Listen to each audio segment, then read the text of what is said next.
നിമിഷപ്രിയ എന്ന് പറയുന്ന ഒരു സഹോദരി യമനിലെ ജയിലിലാണ്, നമുക്കൊക്കെ അറിയാം.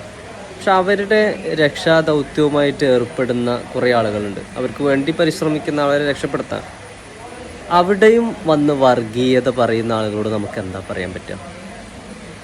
എല്ലാ കാര്യത്തിലും വർഗീയത. അതിപ്പോൾ ഹിന്ദു എന്നോ മുസ്ലിം എന്നോ അങ്ങനെയുള്ള വ്യത്യാസമൊക്കെ നോക്കിയിട്ടാണോ? ബഹുമാന്യരായ കാന്തപുര ഉസ്താദ് സഹായിച്ചു, മറ്റു പലരും സഹായിക്കുന്നുണ്ട്, അദ്ദേഹം മാത്രമൊന്നല്ല. പക്ഷെ അതിൻ്റെ വീഡിയോക്ക് താഴേക്ക് കമൻ്റ് ഇടുന്ന പല ആളുകളെയും കണ്ടു വളരെ വർഗീയമായിട്ട്. ഇപ്പോൾ ഒരാൾ കമൻറ്റ് ചെയ്യുന്നത് കണ്ടു, അവൾ ഇൻ്റർനാഷണൽ കപ്പടിച്ചതിൻ്റെ പേരിലല്ല ജയിലിൽ കിടക്കുന്നതെന്നൊക്കെ.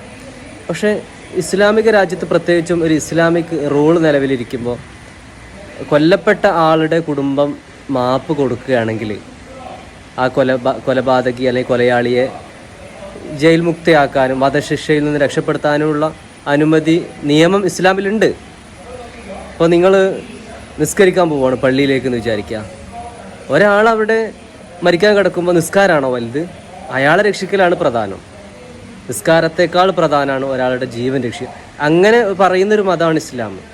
നിമിഷപ്രിയ എന്ന് പറയുന്ന ഒരു സഹോദരി, നമ്മളവിടെ മനുഷ്യൻ എന്നുള്ളൊരു പരിഗണനയാണ് നൽകുന്നത്, അതല്ലാതെ ഇന്ന മതം ഇന്ന ജാതി എന്നൊക്കെ നോക്കിയിട്ടാണോ?